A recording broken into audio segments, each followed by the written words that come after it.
Em nome do Pai, do Filho e do Espírito Santo.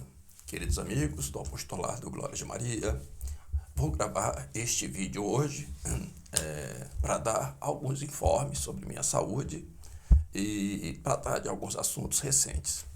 Bom, primeiramente, eu já consultei com um otorrino e fiz alguns exames e, graças a Deus, não foi constatado nenhum dano nas minhas cordas vocais, nenhum tumor. Então, a causa do meu problema na voz não é física, mas muito provavelmente psicológica, O próximo passo, então, é procurar um fonoaudiólogo e continuar o tratamento com um psicólogo, evidentemente um psicólogo católico, para que eu consiga superar este problema, já que há uma tensão na musculatura que está comprimindo a minha voz. E eu preciso fazer alguns exercícios para superar essa dificuldade. Reze por mim, para que eu consiga superar este problema que de fato se tornou um obstáculo para a minha vida de professor e para o meu apostolado. Bom, os dois assuntos que eu quero tratar neste pequeno vídeo primeiramente, dizer a vocês que normalmente eu não estaria abordando estes dois assuntos, não fosse pelo pedido de alguns alunos que solicitaram que eu fizesse este vídeo para comentar sobre esses dois acontecimentos recentes. Bom, o primeiro é sobre o Papa Francisco e sua recente declaração aos bispos italianos. Abre aspas. Já existe bichice demais nos seminários. Fecha aspas. Esta foi a frase do Papa Francisco. Antes de falar sobre esta frase, eu gostaria de citar Nossa Senhora em sua aparição em La Salette, uma aparição muito conhecida de todos vocês, evidentemente. Vou citar alguns trechos dessa mensagem de Nossa Senhora nessa aparição em La Salette. Abro aspas. Os sacerdotes, ministros de meu filho, pela sua má vida, sua irreverência e impiedade na celebração dos santos mistérios, pelo amor do dinheiro, das honrarias e dos prazeres, tornaram-se cloacas de impureza. As cloacas eram os esgotos que os antigos romanos construíam nas suas cidades. Os esgotos subterrâneos. Todo dejeto humano ia cair nessas cloacas, as chamadas cloacas máximas. Pois bem, de certa maneira, esta mensagem, cloacas de impureza, ela se refere também ao pecado da sodomia. E ela continua, sim, os sacerdotes atraem a vingança e a vingança paira sobre suas cabeças. Ai dos sacerdotes e das pessoas consagradas a Deus, que pela sua infidelidade e má vida crucificam de novo meu filho. Outra frase, Roma perderá a fé e se tornará a sede do anticristo. Esta frase, em especial, causou muito problema para a vidente Melanie, sobretudo. E essa parte da mensagem de La Salette acabou sendo suprimida e permaneceu oculta durante todo o século XX, praticamente. Porém, no finalzinho da década de 80, 1989, ou início de 90, não sei bem, foi encontrado a urna onde se encontravam os originais, esses manuscritos da vidente Melanie. E verificou-se ali que, de fato, essa frase existia na mensagem de La Salette. Roma perderá a fé e se tornará a sede do anticristo. Isto diz claramente que haveria uma apostasia no cimo da igreja, no cume da igreja. Da mesma maneira como foi predito também em Fátima, por todos aqueles que leram o texto do terceiro segredo e tiveram a capacidade de interpretá-lo corretamente, dizem de forma unânime que o terceiro segredo de Fátima fazia referência à apostasia, à perda de fé. Por aí nós vemos que há uma consonância, uma relação muito profunda e íntima entre as mensagens de La Salette e a mensagem de Fátima.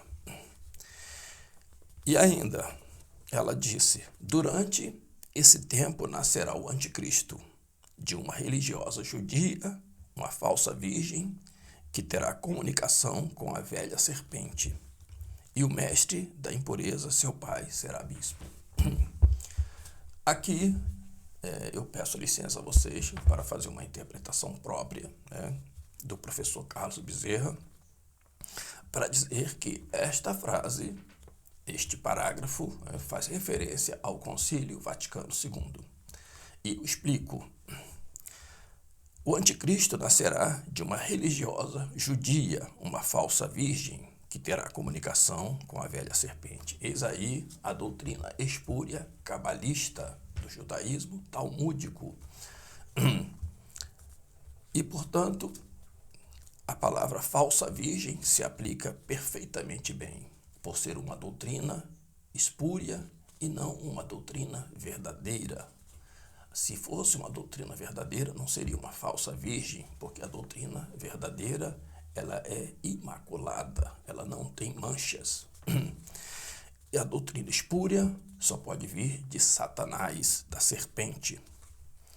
Porém, esta doutrina espúria, vinda diretamente da serpente, ou de uma falsa virgem, que representa o judaísmo talmúdico, cabalista, terá como esposo um bispo. E por isso eu digo, meus amigos, que aqui nós temos o próprio Concílio Vaticano II. Se vocês acompanham minhas aulas, acompanham as minhas séries que eu publico neste canal, vocês entenderão que esta falsa virgem, ela conseguiu trazer o veneno da serpente para dentro da igreja através da autoridade dos bispos que permitiram que esta falsa virgem introduzisse essa falsa religião que se configurou no Concílio Vaticano II. Bom, a consequência disso foi que o humanismo conciliar destronou nosso Senhor Jesus Cristo e criou uma religião própria para o homem. Se a religião agora não é mais para louvar a Deus, mas para dar glórias ao próprio homem, o homem vai, a partir de então, se regozijar nos seus erros e nos seus pecados. E o pecado mais grave que se pode cometer é o pecado contra o sexto mandamento. É o pecado contra a natureza que clama a vingança de Deus. E por isso o Papa Francisco vai dizer que existe bichice demais nos seminários. É uma realidade triste, mas uma consequência da doutrina espúria que penetrou na igreja pelo Concílio Vaticano II. Agora, o Papa Francisco não diz isso como uma crítica a este pecado, porque não haveria problemas se existisse a prática da sodomia nos seminários, segundo essa nova religião. O problema é que existe em demasia, por isso ele usa a expressão bichice demais. Bom, isso foi dito para os bispos italianos e, evidentemente, causou furor na grande mídia secularizada, laica e anticristã. Porém, o escândalo maior foi perante o lobby LGBT, porque o que se considerou ofensivo aqui nesta frase do Papa Francisco foi a palavra bichice. Para eles, usar esse tipo de expressão deprecia a sua obra, de emancipação que eles vêm promovendo ao longo dessas últimas décadas. Então seria uma espécie de rebaixamento da sua luta, né?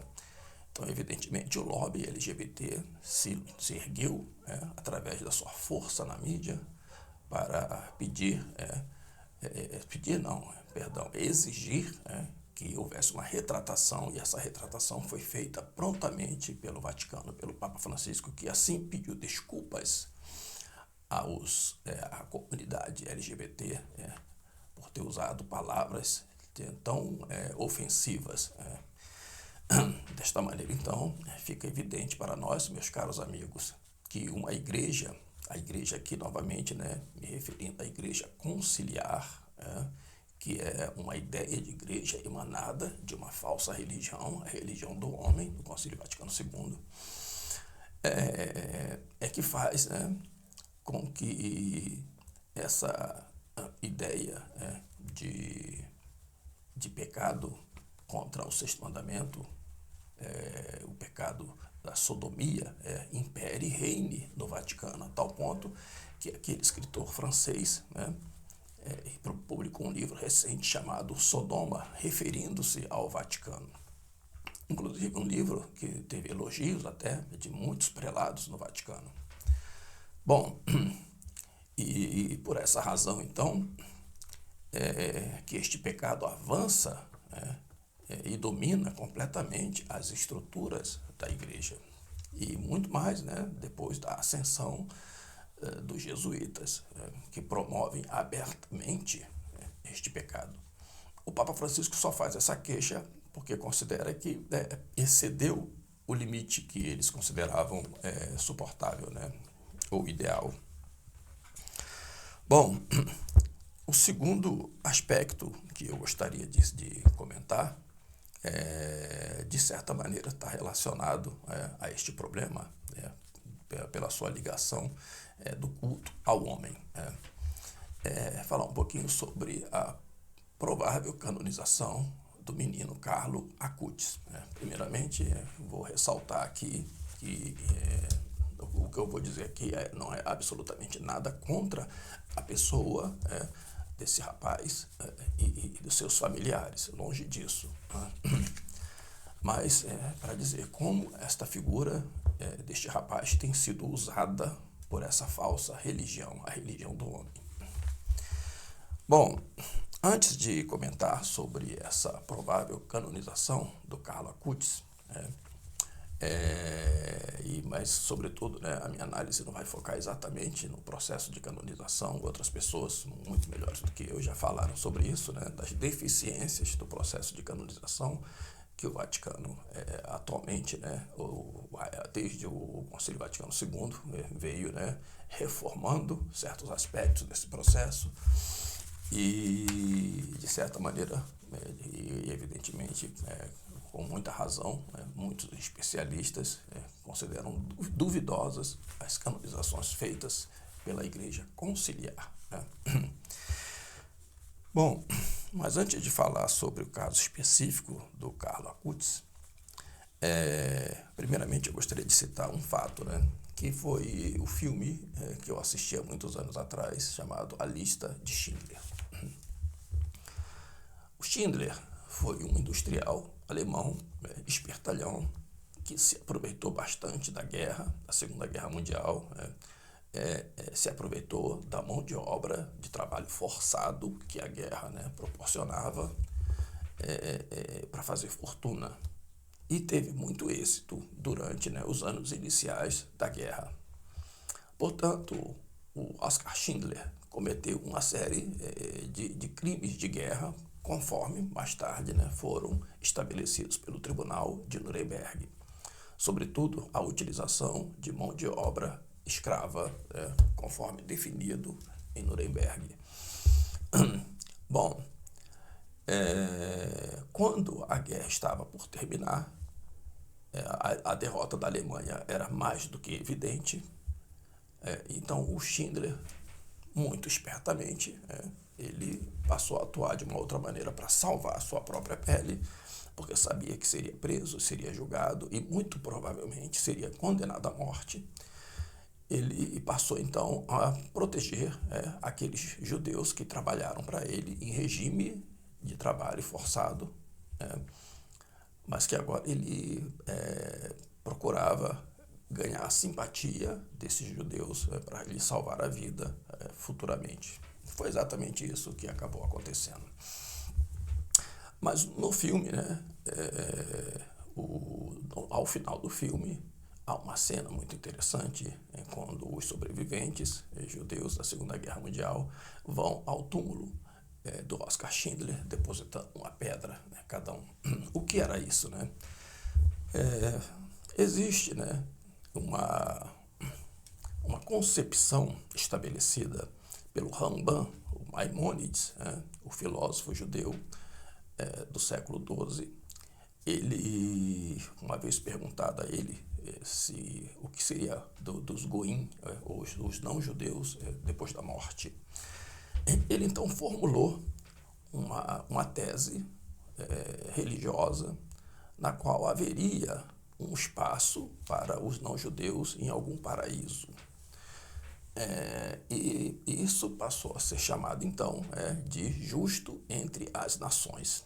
É um título para os não-judeus, que podem alcançar uma certa santidade se cumprirem os preceitos das leis de Noé. Alcançarão, então, um lugar no paraíso como justo entre as nações, mas um lugar no paraíso e um paraíso muito inferior ao paraíso em que o povo judeu estará. Pois bem, essa cerimônia que se vê no filme A Lista de Schindler é uma referência exatamente a isso. Mais tarde foi criado, né, depois da guerra, foi criado um tribunal para poder estabelecer um prêmio aos justos entre as nações. Então, se premia ocasionalmente entre os vários homens e mulheres de várias nações diferentes, não judaicas, se premiam com esse título, justo entre as nações. Pois bem, o que eu quero dizer é que o processo de canonização adotado pelo Vaticano depois do concílio segue exatamente os padrões de justo entre as nações. É uma maneira de reduzir o conceito de santidade que está relacionado à graça santificante, ou seja, a participação na vida sobrenatural de Deus, que se alcança pelas virtudes heróicas, pelas virtudes que se obtém na perfeição da vida cristã e no amor a nosso Senhor Jesus Cristo. Sem isto, ou seja, sem a verdadeira fé, é impossível agradar a Deus e não há santidade propriamente dita. Mas o novo conceito, que vem muito baseado na ideia de justo entre as nações, que é um conceito naturalista, basta ser bom, basta ser filantropo, basta ser solidário, e mais ainda, fazer algo em prol da causa judaica. E você, então, será um justo entre as nações. Há, inclusive, também um prêmio que se dá àqueles não-judeus, que salvaram a vida de judeus durante a Segunda Guerra Mundial. Este é o caso de Oskar Schindler, que é considerado um justo entre as nações. Um justo, como eu disse para vocês aqui, sem caráter, desprovido de qualquer conceito moral, sem nenhum conceito da moral cristã e completamente desvinculado da graça santificante. Mas é justo, porque salvou a vida de um ser superior. Bom, este é o drama, que se vive. Então, essa ideia de canonização que permeia os conciliares desta nova religião do Concílio Vaticano II, a religião do homem, porque, afinal de contas, o homem é santificado por ele mesmo, pela sua própria liberdade, Quanto mais livre o homem, quanto mais ele exerce essa liberdade, mais perfeito ele é. Então, o caso do Carla Acutis, né, é um caso em que você santifica uma imagem de um homem pela sua própria natureza. Não há nada de sobrenatural, não há nada que inspire santidade nesta imagem que estão vinculando por aí, inclusive já estão colocando nos altares das igrejas, né? Estas imagens simplesmente uma imagem naturalista de um rapaz que usa roupas comuns, mochila, relógio, boné, não sei, tênis, algumas com um cachorro. Então, tudo isso é uma espécie de culto à imagem do próprio homem. Qual a surpresa nisso tudo? Não há surpresa. Este é o conceito de santidade que foi também pensado por Zé Maria Escrivá.